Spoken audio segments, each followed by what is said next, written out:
तत्त्ववित्तु महाबाहो गुणकर्म विभागयोः गुणा गुणेषु वर्तन्त इति मत्वा न सज्जते।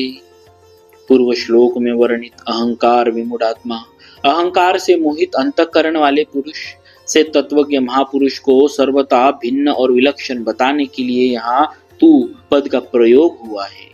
सत्व, रज और तम ये तीनों गुण प्रकृति जन्य है। इन तीनों गुणों का कार्य होने से संपूर्ण सृष्टि त्रिगुणात्मिका है। अतः शरीर, इंद्रिया, मन, बुद्धि, प्राणी, पदार्थ आदि सब गुणमय ही है। यही गुण विभाग कहलाता है। इन शरीर आदि से होने वाली क्रिया कर्म विभाग कहलाती है। गुण और कर्म अर्थात पदार्थ और क्रियाएं निरंतर परिवर्तनशील है। पदार्थ उत्पन्न और नष्ट होने वाले हैं तथा क्रियाएं आरंभ और समाप्त होने वाली है। ऐसा ठीक ठीक अनुभव करना ही गुण और कर्म विभाग को तत्व से जानना है। चेतन स्वरूप में कभी कोई क्रिया नहीं होती, वह सदा निर्लिप्त निर्विकार रहता है, अर्थात उसका किसी भी प्राकृत पदार्थ और क्रिया से संबंध नहीं होता। ऐसा ठीक ठीक अनुभव करना ही चेतन को तत्व से जानना है। अज्ञानी पुरुष जब इन गुण विभाग और कर्म विभाग से अपना संबंध मान लेता है तब वह बंध जाता है। शास्त्रीय दृष्टि से तो इस बंधन का मुख्य कारण अज्ञान है, पर साधक की दृष्टि से राग ही मुख्य कारण है। राग अविवेक से होता है, विवेक जागृत होने पर राग नष्ट हो जाता है। यह विवेक मनुष्य में विशेष रूप से है। आवश्यकता केवल इस विवेक को महत्व देकर जागृत करने की है। अतः साधक को विवेक जागृत करके विशेष रूप से राग को ही मिटाना चाहिए। तत्व को जानने की इच्छा रखने वाला साधक भी अगर गुण, पदार्थ और कर्म क्रिया से अपना कोई संबंध नहीं मानता तो वह भी गुण विभाग और कर्म विभाग को तत्व से जान लेता है। चाहे गुण विभाग और कर्म विभाग को तत्व से जाने, चाहे स्वयं चेतन स्वरूप को तत्व से जाने, दोनों का परिणाम एक ही होगा। गुण कर्म विभाग को तत्व से जानने के उपाय। भक्तों, यहाँ गुण, कर्म और विभाग को तत्व से जानने के उपाय बताए हैं। एक, शरीर में रहते हुए भी चेतन तत्व स्वरूप सर्वथा अक्रिय और निर्लिप्त रहता है। गीता 13वें अध्याय का 31वां श्लोक। प्रकृति का कार्य शरीर, इंद्रिया, मन, बुद्धि आदि इदम यह कहा जाता है। इदम यह कभी अहम मैं नहीं होता। जब यह शरीर आदि मैं नहीं है तब यह में होने वाली क्रिया मेरी कैसे हुई। तात्पर्य है कि शरीर, इंद्रिया, मन, बुद्धि आदि सब प्रकृति के कार्य है और स्वयं इनसे सर्वथा असंबंध निर्लिप्त है। अतः इनमें होने वाली क्रियाओं का कर्ता स्वयं कैसे हो सकता है। इस प्रकार अपने को पदार्थ एवं क्रियाओं से अलग अनुभव करने वाला बंधन में नहीं पड़ता। सब अवस्थाओं में नैव किंचित् करोमीति, गीता 5वें अध्याय का 8वां श्लोक। मैं कुछ भी नहीं करता हूँ, ऐसा अनुभव करना ही अपने को क्रियाओं से अलग जानना अर्थात अनुभव करना है। 2, देखना, सुनना, खाना, पीना आदि सब क्रियाएं हैं और देखने, सुनने आदि के विषय, खाने पीने की सामग्री आदि सब पदार्थ है। इन क्रियाओं और पदार्थों को हम इंद्रियों, आँख, कान, मुंह आदि से जानते हैं। इंद्रियों को मन से, मन को बुद्धि से और बुद्धि को माने हुए अहम मैंपन से जानते हैं। यह अहम भी एक सामान्य प्रकाश चेतन से प्रकाशित होता है।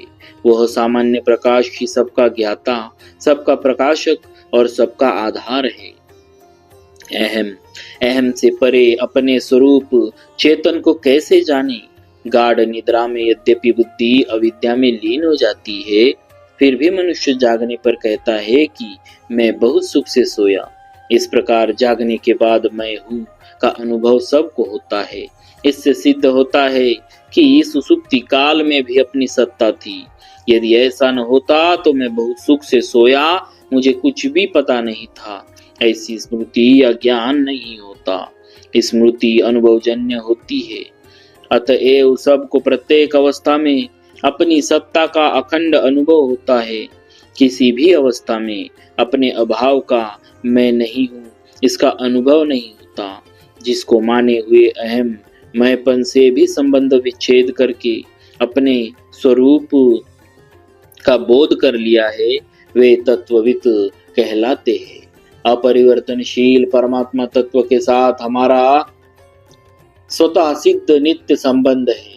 परिवर्तनशील प्रकृति के साथ हमारा संबंध वस्तुतः है नहीं, केवल माना हुआ है। प्रकृति से माने हुए संबंध को यदि विचार के द्वारा मिटाते हैं तो उसे ज्ञान योग कहते हैं, और यदि वही संबंध पर हितार्थ कर्म करते हुए मिटाते हैं तो उसे कर्म योग कहते हैं। प्रकृति से संबंध विच्छेद होने पर ही योग परमात्मा से नित्य संबंध का अनुभव होता है, अन्यथा केवल ज्ञान और कर्म ही होता है। अतः प्रकृति से संबंध विच्छेद पूर्वक परमात्मा से अपने नित्य संबंध को पहचानने वाला ही तत्वविद है। गुणा गुणेश वर्तन्ते। प्रकृति जन्य गुणों से उत्पन्न होने के कारण शरीर, इंद्रिया, मन, बुद्धि आदि भी गुण ही कहलाते हैं, और इन्हीं से संपूर्ण कर्म होते हैं। अविवेक के कारण अज्ञानी पुरुष इन गुणों के साथ अपना संबंध मानकर इनसे होने वाली क्रियाओं का कर्ता अपने को मान लेता है, परंतु स्वयं प्रकाश, सामान्य प्रकाश चेतन में अपनी स्वतः सिद्ध स्थिति का अनुभव होने पर मैं करता हूँ ऐसा भाव आ ही नहीं सकता। रेलगाड़ी का इंजन चलता है, अर्थात उसमें क्रिया होती है, परंतु खींचने की शक्ति इंजन और चालक के मिलने से आती है। वास्तव में खींचने की शक्ति तो इंजन की ही है, पर चालक के द्वारा संचालन करने पर ही वह गंतव्य स्थान पर पहुंच पाता है। कारण कि इंजन में इंद्रियां, मन, बुद्धि नहीं है, इसीलिए उसे इंद्रिया, मन, बुद्धि वाले चालक मनुष्य की जरूरत पड़ती है।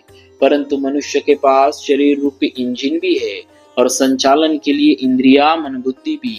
शरीर, इंद्रिया, मन, बुद्धि ये चारों एक सामान्य प्रकाश चेतन से सत्ता स्फूर्ति पाकर ही कार्य करने में समर्थ होते हैं। सामान्य प्रकाश ज्ञान का प्रतिबिंब बुद्धि में आता है, बुद्धि के ज्ञान को मन ग्रहण करता है, मन के ज्ञान को इंद्रिया ग्रहण करती है, और फिर शरीर रूप इंजन का संचालन होता है। बुद्धि, मन, इंद्रिया, शरीर ये सब के सब गुण है, और इन्हें प्रकाशित करने वाला अर्थात इन्हें सत्ता स्फूर्ति देने वाला स्वयं इन गुणों से असंबंध निर्लिप्त रहता है। अतः वास्तव में संपूर्ण गुण ही गुणों में भरत रहे हैं। श्रेष्ठ पुरुष के आचरणों का सब लोग अनुसरण करते हैं, इसीलिए भगवान ज्ञानी महापुरुष के द्वारा लोक संग्रह कैसे होता है इसका वर्णन करते हुए कहते हैं कि जिस प्रकार वह महापुरुष संपूर्ण गुण ही गुणों में बरत रहे हैं ऐसा अनुभव करके उनमें आसक्त नहीं होता, उसी प्रकार साधक को भी वैसा ही मानकर उसमें आसक्त नहीं होना चाहिए। प्रकृति पुरुष संबंधी मार्मिक बात। भक्तों, यहाँ प्रकृति पुरुष संबंधी मार्मिक बात कही गई है। आकर्षण सदा सजातीयता में ही होता है, जैसे कानों का शब्द में, त्वचा का स्पर्श में, नेत्रों का रूप में, जिह्वा का रस में और नासिका का गंध में आकर्षण होता है। इस प्रकार पांचों इंद्रियों का अपने अपने विषय में ही आकर्षण होता है। एक इंद्रिय का दूसरी इंद्रिय के विषय में कभी आकर्षण नहीं होता। तात्पर्य यह है कि एक वस्तु का दूसरी वस्तु के प्रति आकर्षण होने में मूल कारण उन दोनों की सजातीयता ही है। आकर्षण प्रवृत्ति एवं प्रवृत्ति की सिद्धि सजातीयता में ही होती है। विजातीय वस्तुओं में न तो आकर्षण होता है, न प्रवृत्ति होती है और न प्रवृत्ति की सिद्धि ही होती है। इसीलिए आकर्षण, प्रवृत्ति और प्रवृत्ति की सिद्धि सजातीयता के कारण प्रकृति में ही होती है, परंतु पुरुष चेतन में विजातीय प्रकृति, जड़ का जो आकर्षण प्रतीत होता है उसमें भी वास्तव में प्रकृति का अंश ही प्रकृति की ओर आकर्षित होता है। करने और भोगने की क्रिया प्रकृति में ही है, पुरुष में नहीं। पुरुष तो सदा निर्विकार, नित्य, अचल तथा एक रस रहता है। 13वें अध्याय के 31वें श्लोक में भगवान ने बताया है कि शरीर में स्थित होने पर भी पुरुष वस्तुतः न तो कुछ करता है और न लिप्त होता है। शरीरस्त्योपि कौन्तेय न करोति न लिप्यते। पुरुष तो केवल प्रकृतिस्थ होने अर्थात प्रकृति से तादात्म्य मानने के कारण सुख दुखों का भोक्तृत्व में हेतु कहा जाता है। पुरुषः सुख दुःखानां भोक्तृत्वे हेतु रुच्यते। गीता 13वें अध्याय का 20वां। और पुरुषः प्रकृतिस्थो हि भुंक्ते प्रकृति जान गुणान। 13वें अध्याय का 21वां श्लोक। तात्पर्य यह है कि यद्यपि संपूर्ण क्रियाओं की सिद्धि और आकर्षण प्रकृति में ही होता है, तथापि प्रकृति से तादात्म्य के कारण पुरुष मैं सुखी हूँ, मैं दुखी हूँ ऐसा मानकर भोक्तृत्व में हेतु बन जाता है। कारण कि सुखी दुखी होने का अनुभव प्रकृति जड़ में ही हो ही नहीं सकता। प्रकृति जड़ के बिना केवल पुरुष चेतन सुख दुख का भोक्ता बन ही नहीं सकता। पुरुष में प्रकृति की परिवर्तन रूप क्रिया या विकार नहीं है, परंतु उसमें संबंध मानने अथवा न मानने की योग्यता तो है ही। वह पत्थर की तरह जड़ नहीं है, प्रत्युत ज्ञान स्वरूप है। यदि पुरुष में संबंध मानने अथवा न मानने की योग्यता नहीं होती तो वह प्रकृति से अपना संबंध कैसे मानता? प्रकृति से संबंध मानकर उसकी क्रिया में अपने को कैसे मानता और अपने में कर्तृत्व भोक्तृत्व कैसे स्वीकार करता? संबंध को मानना अथवा न मानना भाव है, क्रिया नहीं।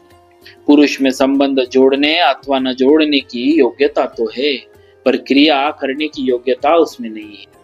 क्रिया करने की योग्यता उसी में होती है जिसमें परिवर्तन विकार होता है। पुरुष में परिवर्तन का स्वभाव नहीं है, जबकि प्रकृति में परिवर्तन का स्वभाव है, अर्थात प्रकृति में क्रियाशीलता स्वाभाविक है। इसीलिए प्रकृति से संबंध जोड़ने पर ही पुरुष अपने में क्रिया मान लेता है। कर्ता हमीति मन्यते। गीता 3 अध्याय का 27वां श्लोक। पुरुष में कोई परिवर्तन नहीं होता। यह परिवर्तन का न होना उसकी कोई अशक्तता या कमी नहीं है, प्रत्युत उसकी महत्ता है। वह निरंतर एक रस एक रूप रहने वाला है। परिवर्तन होना उसका स्वभाव ही नहीं है, जैसे बर्फ में गर्म होने का स्वभाव या योग्यता नहीं है। परिवर्तन रूप क्रिया होना प्रकृति का स्वभाव है, पुरुष का नहीं। परंतु प्रकृति से अपना संबंध न मानने की इसमें पूरी योग्यता है, सामर्थ्य स्वतंत्रता है, क्योंकि वास्तव में प्रकृति से संबंध मूल में नहीं। प्रकृति के अंश शरीर को पुरुष जब अपना स्वरूप मान लेता है, तब प्रकृति के उस अंश में सजातीय प्रकृति का आकर्षण, क्रियाएं और उनके फल की प्राप्ति होती रहती है। इसी का संकेत यहाँ गुणाः गुणेषु वर्तन्ते पदों से किया गया है। गुणों में अपनी स्थिति मानकर पुरुष चेतन सुखी दुखी होता रहता है। वास्तव में सुख दुख की पृथक सत्ता नहीं है। इसीलिए भगवान गुणों से माने हुए संबंध का विच्छेद करने के लिए विशेष जोर देते हैं। तात्विक दृष्टि से देखा जाए तो संबंध विच्छेद पहले से सदा से ही है, केवल भूल से संबंध माना हुआ है। अतः माने हुए संबंध को स्वीकार करके केवल गुण में बरत रहे हैं। इस वास्तविकता को पहचानना है। इति मत्वा न सज्जते। यहाँ मत्वा पद जानने के अर्थ में आया है। तत्वज्ञ महापुरुष प्रकृति जड़ और पुरुष चेतन को स्वाभाविक ही अलग अलग जानता है, इसीलिए वह प्रकृति जन्य गुणों में आसक्त नहीं होता। भगवान मत्वा पद का प्रयोग करके मानो साधक को यह आज्ञा देते हैं कि वे भी प्रकृति जन्य गुणों को अलग मानकर उसमें आसक्त ना हो। विशेष बात, कर्मयोगी और सांख्य योगी दोनों की साधना प्रणाली में एकता नहीं होती। कर्मयोगी गुणों शरीर आदि से मानी हुई एकता को मिटाने की चेष्टा करता है। इसीलिए श्रीमद् भागवत में कर्मयोगस्तु कामी नाम कहा गया है। भगवान ने भी इसको कर्मयोगी के लिए कर्म करने की आवश्यकता पर विशेष जोर दिया है। जैसे कर्मों का आरंभ किए बिना मनुष्य निष्कर्मता को प्राप्त नहीं होता। गीता तीसरे अध्याय का 4था श्लोक। योग में आरूढ़ होने की इच्छा वाले मननशील पुरुष के लिए कर्म करना ही हेतु कहा जाता है।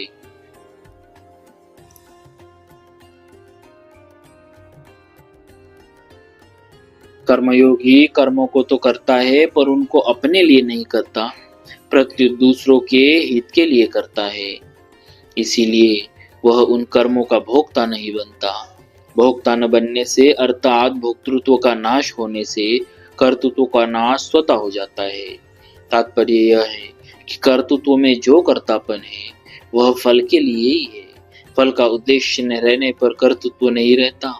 इसीलिए वास्तव में कर्म योगी भी कर्ता नहीं बनता। सांख्य योगी में विवेक विचार की प्रधानता रहती है। वह प्रकृतिजन्य गुण ही गुणों में बरत रहे हैं, ऐसा जानकर अपने को उन क्रियाओं का कर्ता नहीं मानता।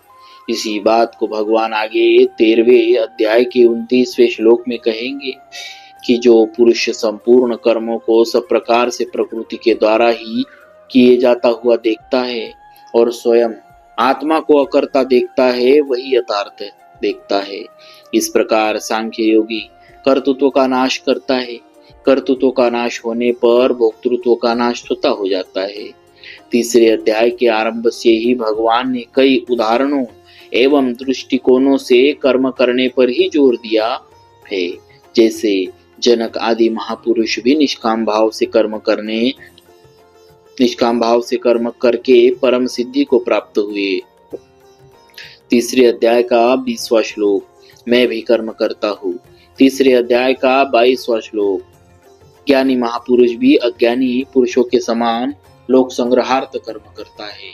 तीसरे अध्याय का 25वां 26वां श्लोक, इससे सिद्ध होता है कि प्रत्येक दृष्टि से कर्म करना ही श्रेयस्कर है। परिशिष्ट भाव, जो अहंकार से मोहित नहीं होता वह तत्वविद होता है। इस तत्वविद को ही दूसरे अध्याय के 16वें श्लोक में तत्वदर्शी कहा है। तत्वविद गुण विभाग और कर्म विभाग से अर्थात पदार्थ और क्रिया से सर्वथा अतीत हो जाता है। जब तक साधक का संसार के साथ संबंध रहेगा तब तक वह तत्वविद नहीं हो सकता, कारण कि संसार के साथ संबंध रखते हुए कोई संसार को जान ही नहीं सकता। संसार से सर्वथा अलग होने पर ही संसार को जान सकते हैं, यह नियम है। इसी तरह परमात्मा से अलग होकर कोई परमात्मा को जान ही नहीं सकता।